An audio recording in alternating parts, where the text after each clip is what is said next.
land and waited for the sun to set behind the town that had stolen from me the land as far as the eye could reach, still and quiet. Timeless it had endured fools coming and going from it. So too would they. I waited there till the stars shone, counting them like victories, breathing in the clean, sharp air of a future almost at hand. While Karen Mitchell and her HOA board operated their little games of control, oblivious to the storm brewing right under their spit-shine feet.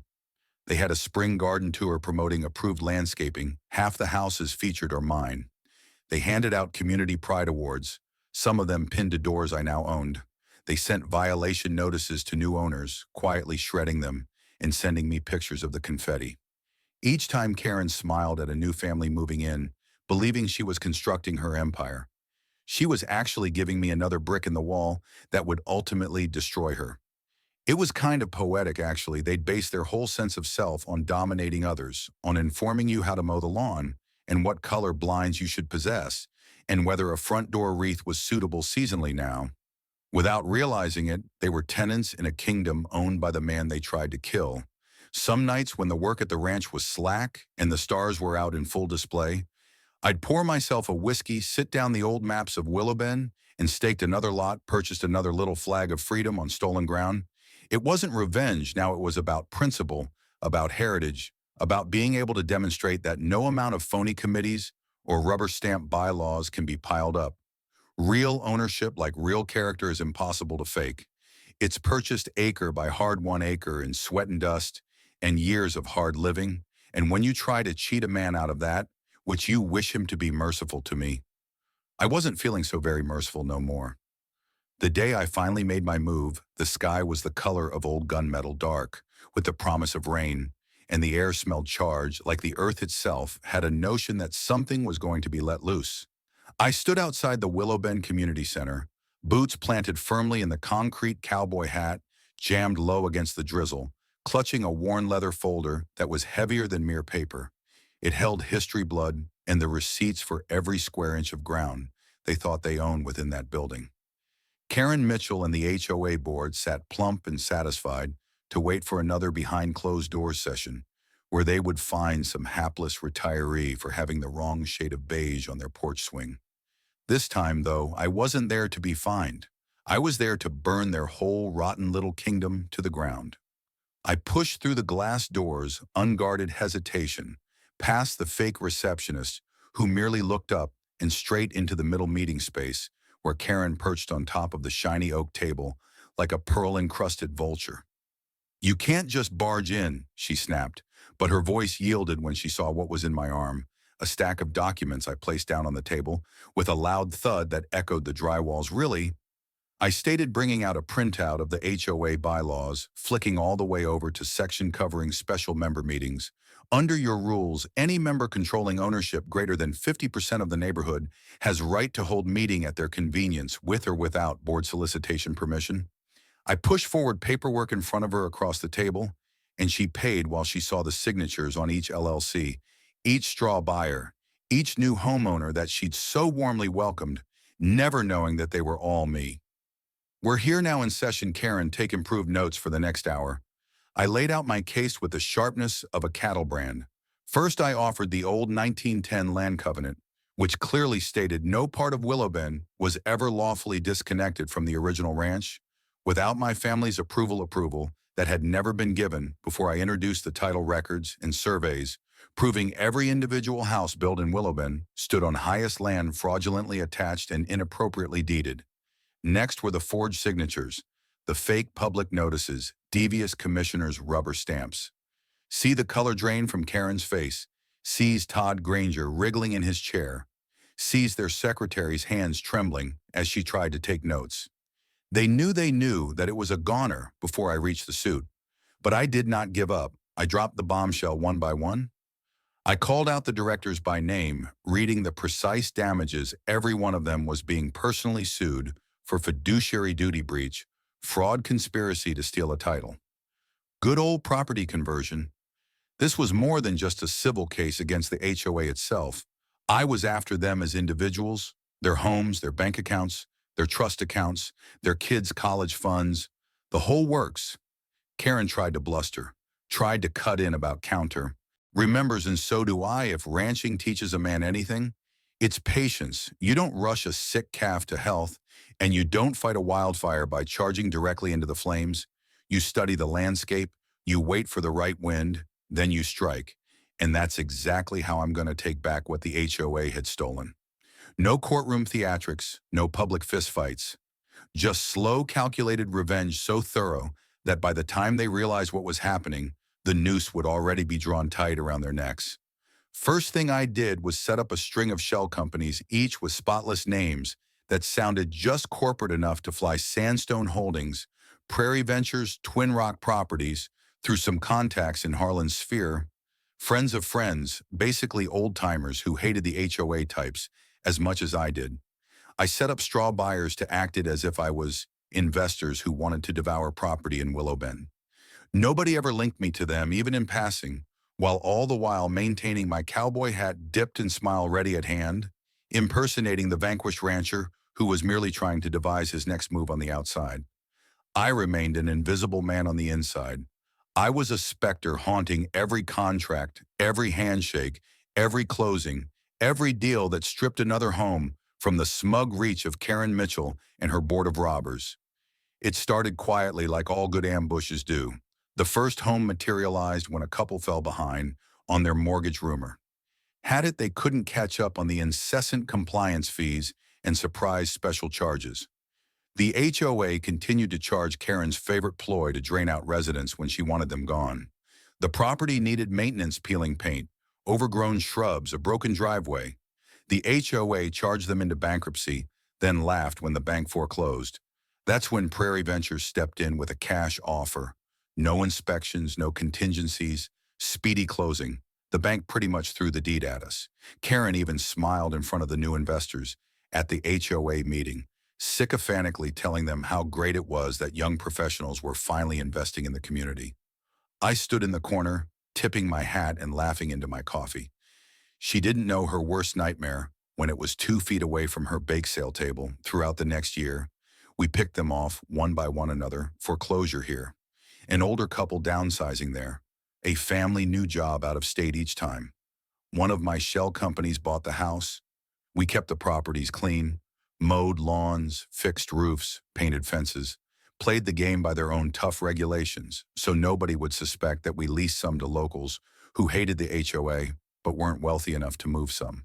We left empty but immaculate like ghost houses, with fresh mown grass and fresh welcome mats. The HOA board also blinded by their own vanity, never having the least suspicion why so many customers were willing to pay cash, but never showed up for neighborhood events, never served on committees vaquive. So many consumers wanted to pay cash, never campaigned for board positions. They were too busy congratulating themselves on reviving Willowben to notice the earth beneath their feet start to move by the 18-month mark my firm's own, nearly a third of Willowben. Outright, each home we bought changed the voting balance power just slightly more in my direction. Karen remained in the dark, too busy being caught up in her childish power struggles, issuing citations to children, lemonade stands banning certain hues of Christmas lights, charging 500 fines for non-compliant porch decorations. Meanwhile, I attended every open house incognito as a courteous, interested relative of a potential investor. I sipped cheap lemonade from paper cups, nodded sagely at their tour guides, and mentally marked each crack in their walls, each leak in their HOA armor. I knew their bylaws better than they did. I knew their financial vulnerabilities, the clubhouse roof's deferred maintenance, how they dipped into reserve accounts to pay for Karen's passion project of artificial turf at the tennis courts. It only made sense 2 years into my companies holding 64% of the homes in Willow Bend that granted me, or rather the pool of purchasers silently loyal to me, a supermajority vote, the right to revise the bylaws, the right to select new members for the board, the right to disband the HOA outright if I wished to. I held the fate of Willow Bend in the palm of my chilly hand, and they were still hosting wine and cheese mixers at the clubhouse, bragging about their revitalized community spirit.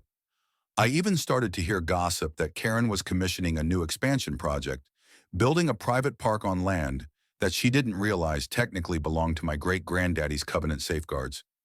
Good let them bury themselves deeper the day that we went over the 50% ownership milestone. I celebrated the only way a rancher knows how. I saddled up, rode my best horse out to my highest piece of. I ran back into town, heart pounding in my chest like a war drum, and stormed into the office, still drenched with sweat and covered with dust. Harlan did not even glance up from the thick, leather-bound tome he had spread out on his desk. He simply tapped one gnarled finger against a page, so ancient the ink appeared poised to evaporate. "Read that," he uttered. I leaned forward and stared, squinting at the worn script. And when the words fell into position, my world spun on its side. Way back when my great-granddaddy initially staked claim to this land, he'd done something damn near unheard of for a roughneck rancher. He'd filed a covenant, a private land use agreement, which provided that certain tracts of the ranch never could be subdivided separately unless specially sanctioned by direct heirs. Not only that, but he'd inserted a reversionary clause, a sneaky little piece of legal legerdemain, which provided that if the land was subdivided in defiance of permission, ownership would automatically revert back to the original line of family, meaning mine. I sank into the chair across from Heron, having been gut-punched by Hope. "You're saying to me," I began, voice cracking. Heron smiled like a man who had just seen a royal flush. "I'm saying, son, that when those HOA people constructed their large houses, they didn't just appropriate your grazing fields. They squatted right on top of land that was never legally theirs to begin with. Their deeds are voidable. Their mortgages are built on sand. As far as the laws were concerned, they're tenants on your property." I sat there stunned, heart slamming against my ribs, trying to take it all in. Jenny flipped her laptop around to show a satellite map of Willow Bend, the neat rows of cookie-cutter houses sprawling, spilled out like a malignant tumor against the rocky hills of my ranch. She had color-coded overlays showing which parcels were subdivided illegally, and it was most of them. About 80% of the homes in the entire neighborhood were constructed on stolen land. "They thought they were expanding," Jenny said. Her voice weighed down with victory. "Actually, they were just building themselves a little prison brick by brick and passing you the keys." My fingers gripped the armrest so hard they creaked. My mind was already racing a mile a minute, envisioning the possibilities. If we played this correctly, I wouldn't just get back my ranch. I could take everything, every house, every lot, every square inch of land. Those so-called HOA board members strutted around on like little kings and queens. Karen Mitchell's house mine, Todd Greer's new 3-car garage, which he loved prancing around to every neighborhood. Barbecue mine, the self-important HOA clubhouse with its Olympicized pool and pseudo-marble columns mine. I could already picture Karen's face when she realized she was no longer a queen, but a renter, and I was her landlord. Harlan sat back in his chair, glaring at me with hard, assessing eyes. "This ain't gonna be no fight that gets done in a hurry," he warned. "They'll lawyer up, they'll cry foul, they'll play the victim in the papers locally. Hell, some of them might try to get dirty, but you've got the high ground legally, morally, all ways. You ready for that?" I looked him dead in the eye, and I didn't even have to think about it. Born ready, we spent the next month working behind the scenes, building our case. Harlan made the necessary notices to the court to preserve my reversionary rights, sealing up the titles before the HOA could play any more games. Jenny worked nights assembling DOSs on each parcel, cross-referencing mortgage filings, insurance documents, and plat maps to show exactly how far the HOA had bungled. We kept it under wraps, moving like wolves in the tall grass. If the HOA found out what we were doing too early, they'd attempt to cover their own tracks. And we wanted them fat, dumb, and happy. When we hit, I played my role as well. Kept appearing at town functions, smiling and waving. Even when I wanted to rip Karen's self-satisfied little face off her head, I let them believe I was defeated, a sad cowboy, too dumb and stubborn to know when he was defeated. In the meantime, every handshake, every, "Oh, you poor thing," comment was another reminder that they did not know the storm that was brewing for them. Late one night on my porch with a whiskey in my hand and the case files laid out before me, I knew just how well my great-granddaddy had prepared this trap, even without knowing himself. He didn't believe government, he didn't believe banks, he didn't believe developers in suits with fancy cat pocket watches. He believed the land, and he believed blood, And now 100 years on his stubbornness was going to save his great-grandson's legacy. It seemed like he was sitting there beside me with a smile beneath that old weathered hat, toasting the long game, he'd say, usually right before he whipped my hide in checkers. I smiled out into the dark, the stars stretched out above like a vow, and toasted him back. Times are up, Karen, I whispered the land. Descended like vultures scavenging off a carcass. Speculators bought pieces at pennies on the dollar lots, sliced up by imaginary lines. Someone drew in an air-on cooled office, never having stepped on the ground. I sat there in the records office, panting heavily through my nose, scanning the list of buyers and savoring my rage grow larger, darker, colder, more malevolent. Karen Mitchell had bought 3 packages herself along the main creek that fed my south pastures. Her vice president, Todd Granger, scooped up the North Hills.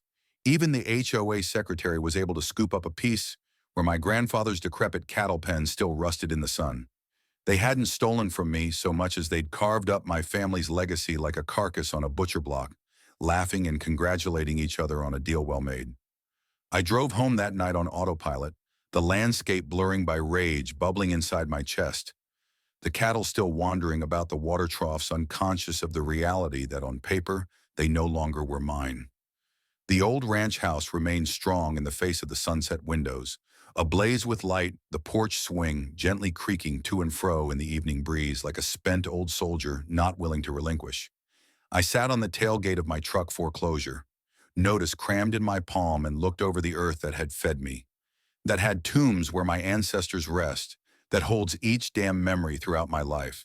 I could feel my great-grandfather's skeleton toppling over his grave. This wasn't just legal warfare. This was personal. This was war. And if Karen and her friends thought that they'd succeeded in stealing from me, they had another thing coming. I was born on this land.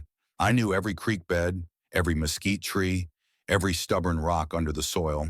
They were trespassers here, squatters in a kingdom. They didn't understand. They thought a few sheets of paper could defeat a century of blood, sweat, and determination. They thought differently. I took a deep breath. The night air, crisp and refreshing, sharpened my lungs, and I made myself a promise. Right then under the stars, I was going to reclaim it all, every acre, every inch. And when I was done, Karen Mitchell was going to regret ever hearing my name. I didn't waste a second after that night, sitting on my tailgate, staring at my stolen land under the stars, cursing vengeance by dawn. I was already on the phone calling in the cavalry. I may not have been much in politics, but I damn sure knew how to hire a good lawyer team. Old Mr. Harlan had represented my family for decades, the same fellow who had settled my grandfather's estate, and I knew he was not afraid of a dirty fight when I called him. He didn't even pause. "Sounds like we've got ourselves a mess, son," he growled in that growly voice of his. But the thing about messes is they're usually built by individuals too stupid to trace over their work. I was sitting across from him in his office going over old file boxes and yellow deeds dating back further than the town itself. By lunchtime, we started by spreading out all public records that the HOA had filed regarding their alleged annexation. It was worse than I thought. The signatures to their petition were flagrant forgeries traced so clumsily you could read the same loops and swirls from a forged name to a forged name. Their announcements of publication of the vote on annexation appeared in some rural classified ad section of a county newsletter. No one even subscribed to anymore. Their technical definitions of the property boundaries were absurd, citing out-of-date survey plats when the land was still cow trails and wagon ruts. In spite of all the things that have been added on over the years, it was messier than I had hoped for. But the real gold showed up 2 weeks later after Harlan and his partner Jenny dug deeper into county records. I was out checking fences when my phone rang, and when I answered, Jenny was nearly shuddering through the line. "You better sit down for this," she said, her voice tight and panting. "We found something in the 1910 land covenant records, something historic." The gavel came crashing down, and Karen from the HOA jumped over the table screaming, I was a scam artist, while the sheriff's deputy stood beside me with their eviction orders. "Yep, that's me. You're wondering how a man who had a 150-acre ranch ended up legally evicting the entire HOA from their own homes. Let's take a step back. The sun was just barely over the horizon, pouring molten gold on the dry hills of my family's 150-acre farm. When I first got the letter that started it all, I was standing outside by the south pasture, gazing out over the water lines, and noticing that the cattle were bedded down for the morning, when old Jim from the post office pulled up in his dusty blue truck, waving an envelope in the air as if it might bite him.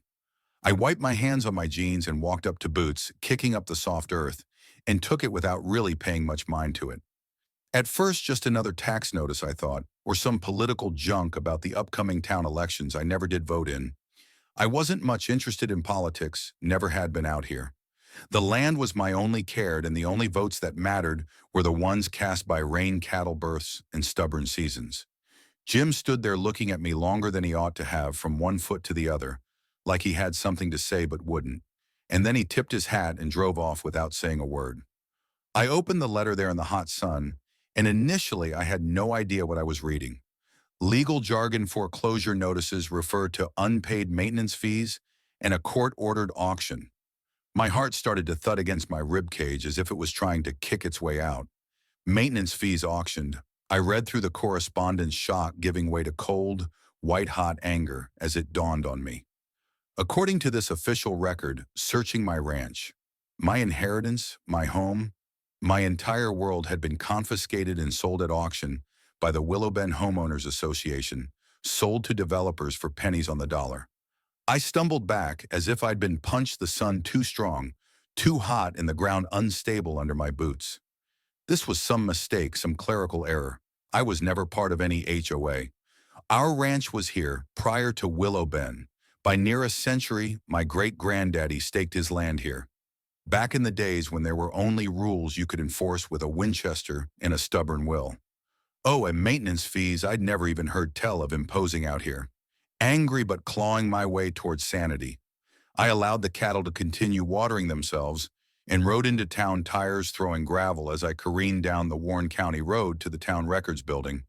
I slapped the letter on the desk in front of the clerk, a twitchy little man named Daniel, who rubbed his glasses nervously and smiled uncomfortably at me. "There's been some sort of mistake," I growled, holding on by threads, temper under control. Daniel fiddled through his computer files, fingers rattling on the keys, and after a fitful, tense silence, he clicked his tongue and swiveled the screen round to confront me. There it was, plain as the nose on one's face. My ranch, advertised under a special annexation, filed 6 months previously by Willow Bend OA, my property was now, so they asserted, officially part of their community improvement district. That was how they justified the fees I never received notices about, because, surprise, they had been sent to an address I didn't even know, not my home. And when I didn't pay the phony fees, they put a lien on my land, foreclosed, without so much as a knock on my door, and sold it at an HOA special sale, where they invited nearly all their board members and hangers-on. My fists were clenched so hard they became white. It was not mere bureaucratic ineptness. This was premeditated theft, pure and simple. My hands were shaking as I demanded copies of everything they had on file. As Daniel printed them, page after page, a queasy feeling crept up my spine. It was worse. The signatures on the annexation petition concocted the county commissioner who had signed the annexation. Just so happened to be Karen Mitchell's brother-in-law, Karen Mitchell, the self-proclaimed queen of Willow Bend HOA, the woman who had once tried to track me down for having non-compliant fencing when she caught a glimpse of my split-rail borders from the highway. It didn't take a detective to piece together the scam the HOA perpetrated by Karen and her little cabal of tyrants who had coveted my property for decades.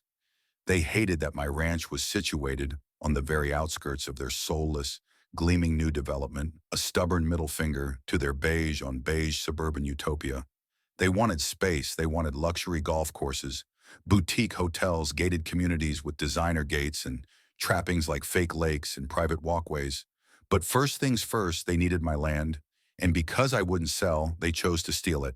Instead, they created records, submitted fake fees, intentionally sent notices to the wrong address, and when I understandably did not respond,